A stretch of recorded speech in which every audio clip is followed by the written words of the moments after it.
Chosen one, be still for a moment and lean in. What you are about to hear is not a fable nor a parable reserved for ancient scrolls. It is unfolding right now beneath the surface of what most call reality, and it concerns you more than you know. There are things moving in the spirit realm at this very hour, silent wars, unseen collisions, divine justice being unsealed. And tonight, a startling truth rises from the shadows. 3 hours ago, a woman believed she was in control. She moved through her morning with fire in her heart and venom on her tongue. But now, her breath falters. Her skin, once flushed with rage, grows pale and cold. Her pulse dances with confusion fast, then faint like a soul, unsure whether to cling or surrender. She lies still, caught in a terror that no medicine can name, not because of a disease, but because of a revelation. She has been poisoned, but not by a bottle, not by a stranger, not by some hand that crept through the night. No, this was a poison forged in the spirit, a poison brewed in her own heart. Be not deceived, God is not mocked, for whatsoever a man soweth, that shall he also reap. Galatians 6-7. The trap she laid was not for a stranger, it was for you, chosen one. She whispered curses in secret, plotted harm in the quiet of the night, thinking no one was watching. But the eyes of the Lord roam the earth, 2 Chronicles 16-9, and no scheme escapes his gaze. What she spoke in darkness is now shouted from the rooftops, Luke 12-3. The weapon she fashioned turned in her hand. The venom she stirred has entered her own veins. And what she never understood is this: the snare she set did not merely fail, it snapped shut on her own spirit. The moment you drew near the trap, heaven itself stood between you and the danger, forming a shield no darkness could penetrate. The reversal began not when she acted, but when your protected presence came into the room, and everything she intended for you recoiled back toward its source. This is the hour of exposure. Every hidden motive, every silent hex, every shadowy alliance is being dragged into the light. What she meant for harm, the Lord is using to declare his justice and his protection over you. Now, as you step forward into this divine role, I invite you to declare your readiness. Type Amen in the comments below as a sign of your acceptance, as a bold statement that you are ready to step into your God-given purpose. And make sure you stay with me until the very end, because we'll be closing with a powerful prayer for today, one that breaks chains and reclaims what the enemy tried to steal. Prepare yourself. The truth has only just begun to unfold. Now that the trap has been revealed and justice begins to stir in unseen realms, let us look deeper, not just at the outcome, but at the origin. For before a soul falls, it first strays, and before destruction arrives, it is welcomed through 1,000 quiet compromises.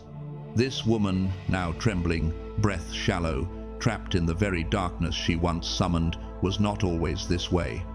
If you had seen her just hours ago, you might have been fooled. She moved with purpose. Her steps were firm. Her eyes glinted not with fear, but with certainty. She believed she held control, that her will could bend the world, that she could play judge, jury, and executioner over the life of another, your life, chosen one. But this darkness did not fall upon her like a sudden storm. No, it crept in slowly, like smoke through a cracked door. She was not born with venom in her heart. The bitterness grew in silence, nurtured by small, daily decisions. Moments when she fed envy instead of grace. When she chose to water resentment rather than release it. When she let comparison carve wounds into her soul. The road that led her here began not in chaos, but in subtle disobedience. She left the city days ago, traveling to a place where even the air seemed to pulse with secrets. It was not merely remote, it was spiritually dense. The land itself seemed to carry the residue of curses, whispered over generations. And deep within that forgotten corner stood a crooked house, where light dared not linger. Inside was a woman of ancient presence, withered, still, but spiritually alert. Her silence was not ignorance, it was awareness. She did not offer greetings, she did not smile. She simply asked, "Who do you wish to destroy? And why?" There was no hesitation. Your name left her lips, not like a confession, but like a weapon unsheathed. There was no tremble in her voice, no second thoughts, only a fierce hunger to see your light extinguished. She spoke of you as if your existence tormented her, as if your joy insulted her pain, as if your peace stood in defiance of her inner chaos. In her mind, the only way she could shine was if you were erased. She didn't want justice, she wanted erasure. Not just to bruise your spirit, but to unravel your destiny, to turn your laughter into silence, and to snuff out the future that heaven has written for you. And the old woman? She did not bless or curse. She did what she always does. She listened.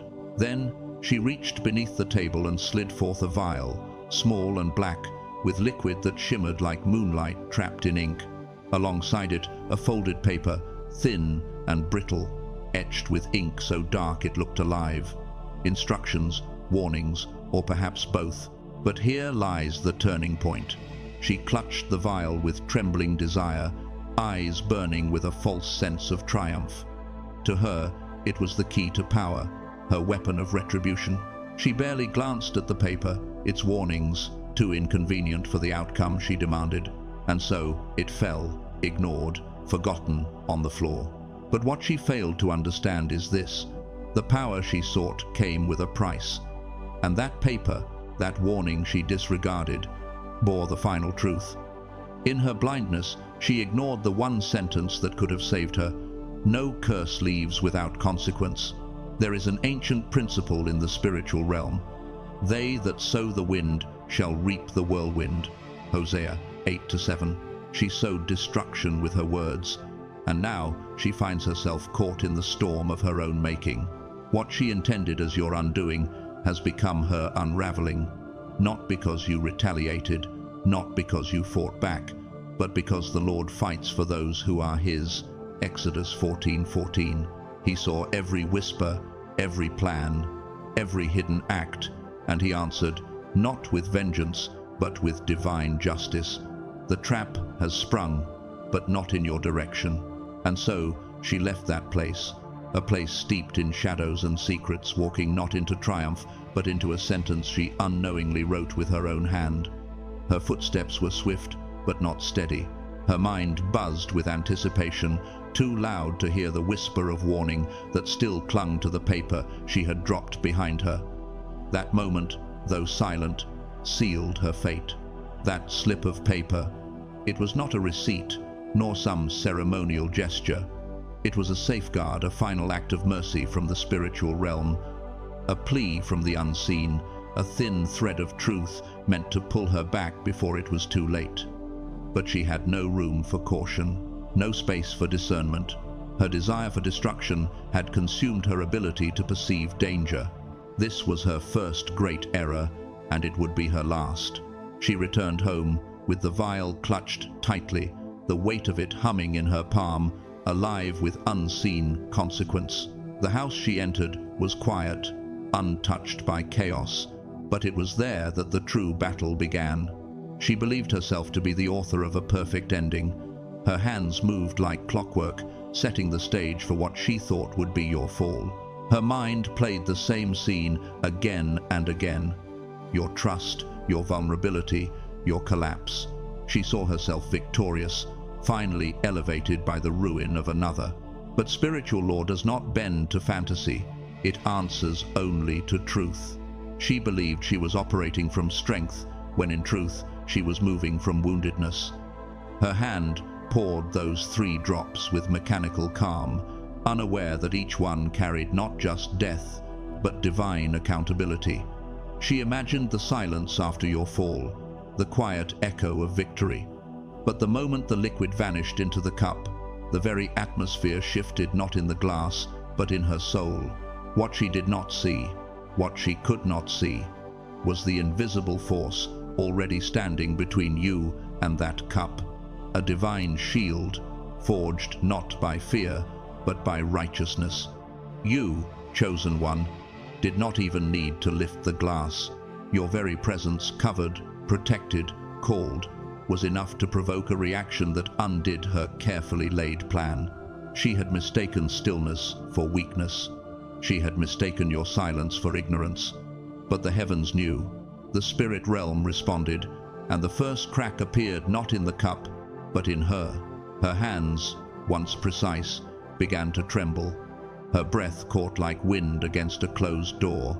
Her heart, the very engine of her ambition, stumbled in its rhythm. She looked at you and waited for collapse, but none came. You stood untouched, unaware, yet absolutely encased in a power she had never understood.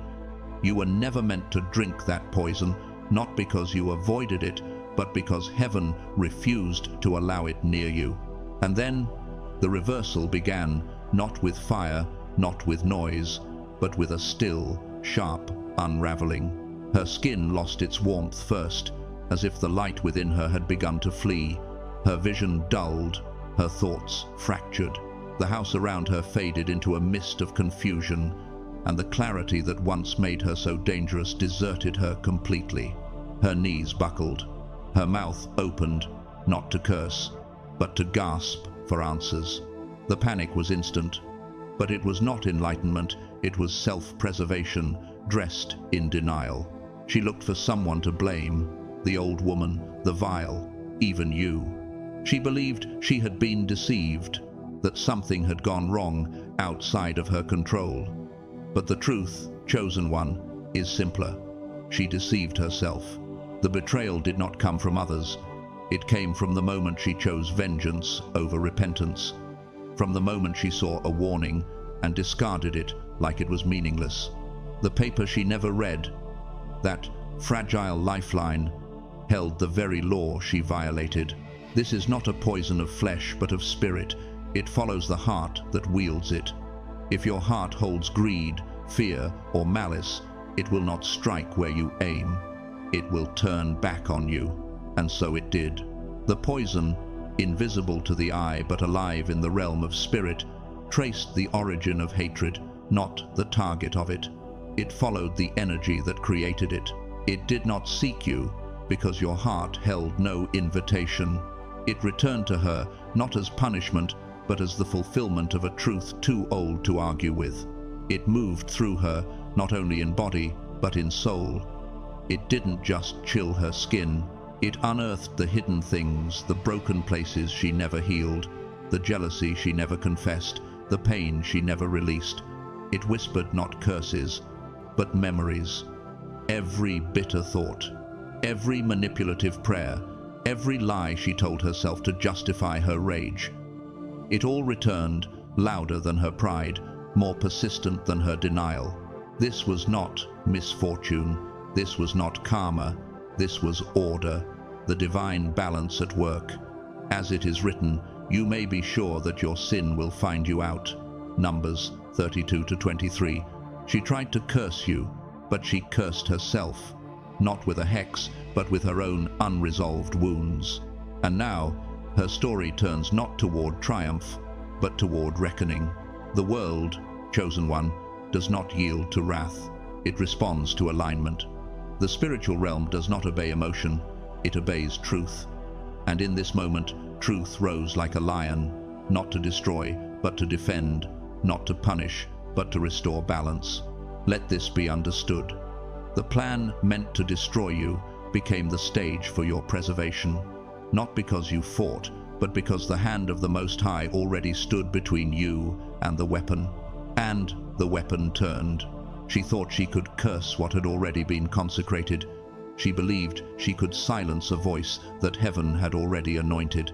But what she never understood, what many still fail to grasp, is that light born of truth cannot be dimmed by shadows, and a soul held in divine covenant is not moved by the intentions of the bitter. You, chosen one, were not spared by accident or coincidence. You are not protected because you are clever or cautious. No, the hand that covers you is eternal. It is the same hand that measured the oceans and named the stars. It sees every thought before it forms, every motive before it is spoken, and it shields what belongs to it with unbreakable resolve. The moment she turned her spirit against you, she turned it against the very nature of truth, and truth, when rejected, has a way of becoming judgment. Now, she lies there, her breath shallow, her strength dissolving into nothingness. But it is not merely her body that is unraveling, it is her illusion. The story she told herself that she was the victim, that her pain was justification for cruelty, that your light was a threat has shattered under the weight of consequence. She is learning what she never wished to know.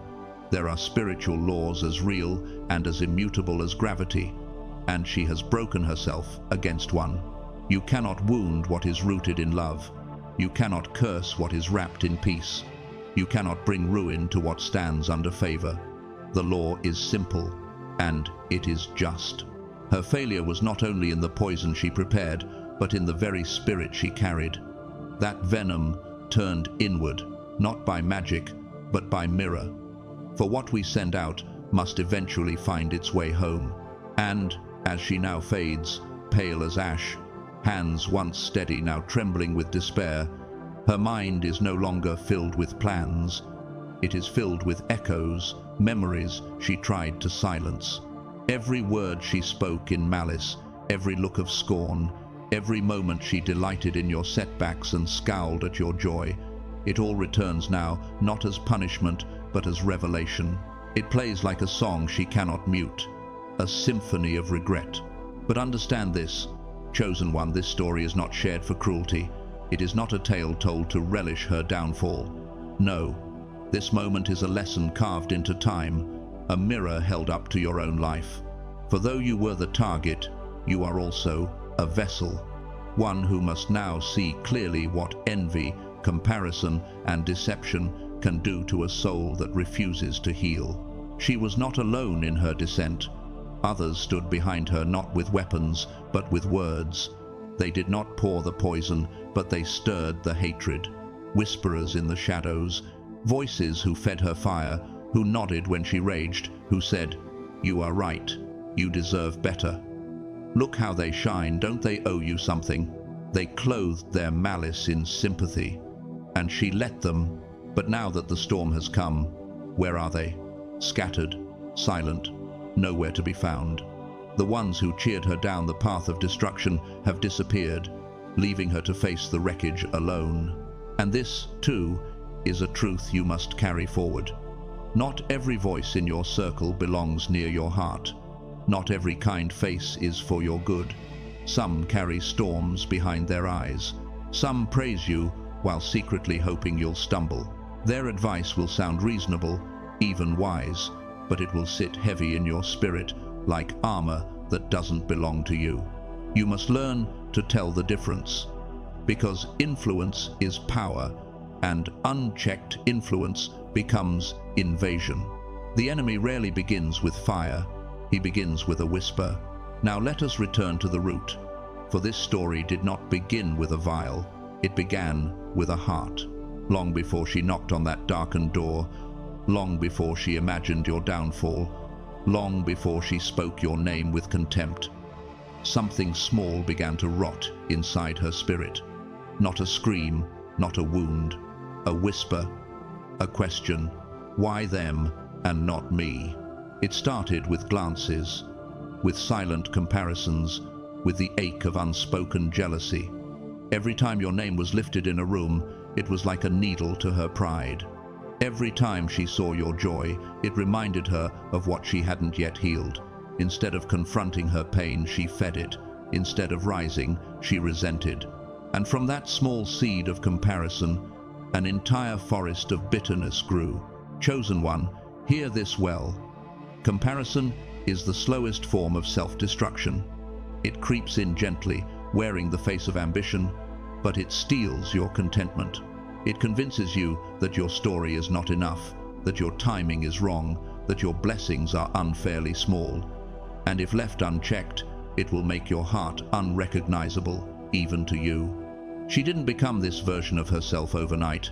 It happened thought by thought, moment by moment, until one day she couldn't remember who she was before envy made its home in her chest. But you are not called to that path. Your journey is yours. Your light is not a threat to anyone else. It is a testimony of what is possible when a life is aligned with purpose. Do not measure your peace against another's applause. Do not question your worth based on someone else's spotlight.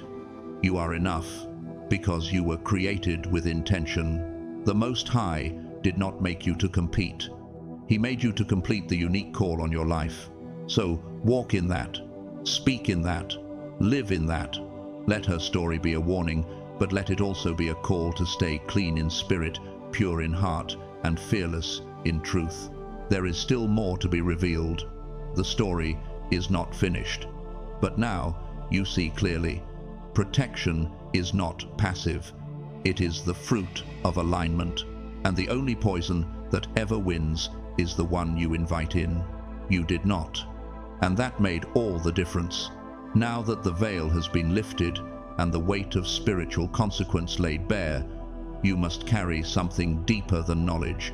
You must carry wisdom, because the battleground, chosen one, is not always dramatic.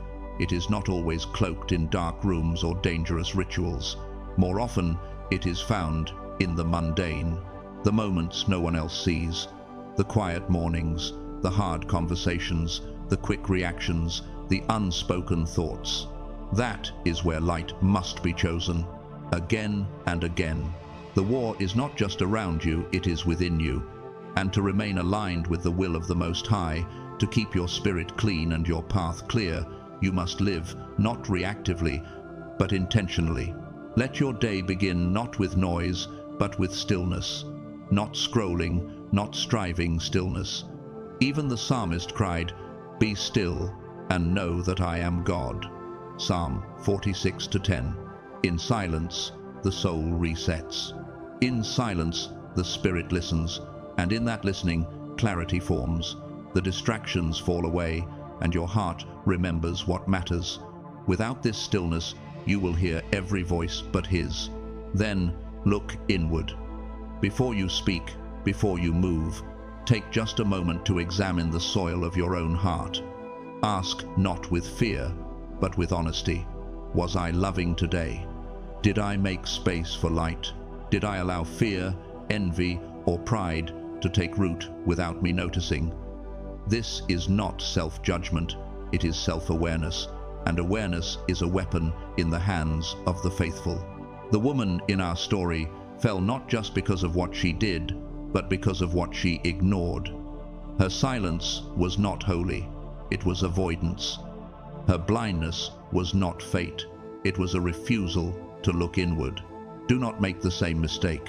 Guard your heart, not with walls of suspicion, but with the wisdom to discern who and what you allow into your atmosphere. Some words sound soft, but carry poison. Some friendships feel familiar, but feed the wrong fire. If a presence repeatedly stirs anxiety, jealousy, or exhaustion in you, consider that it may be misaligned with your purpose. Not everyone can walk where you are being led. You are not rejecting them, you are protecting what God is doing in you. And as you protect your environment, protect your tongue. Your words are seeds. Every sentence you speak is a future harvest. Scripture reminds us, the tongue has the power of life and death. Proverbs 18:21. Use that power to speak life over yourself, over your enemies, over strangers, even when no one hears but heaven. Choose restraint where anger rises. Choose silence when judgment tempts. Words can wound, but they can also restore. Let yours become a healing rain wherever they fall. Now, anchor yourself in gratitude, not the dramatic kind, but the quiet, steady kind. Gratitude that sees holiness in the ordinary, the breath in your lungs, the food on your table, the peace in your chest. Envy has no home in a grateful heart. When you return your eyes to your blessings, the need to compare dissolves. You remember that your story is sacred not because it's perfect, but because it's yours. Still, there will be moments when comparison rises like a tide. You will see others advance while you are still waiting. You will be tempted to ask, "What about me?" And in those moments, you must answer yourself with truth. My path is not behind. My path is designed. Speak it until your spirit believes it. Speak it until envy has no place to sit. But don't stop at defense. Do good intentionally. Every day, offer something kind, not for applause, but for alignment. Whether it's a message, a prayer, a gesture, each act of kindness purifies the atmosphere around you and strengthens the light within you. You cannot remain in darkness when your hands are busy building light. And lastly, let your emotions breathe. Pain unspoken becomes poison.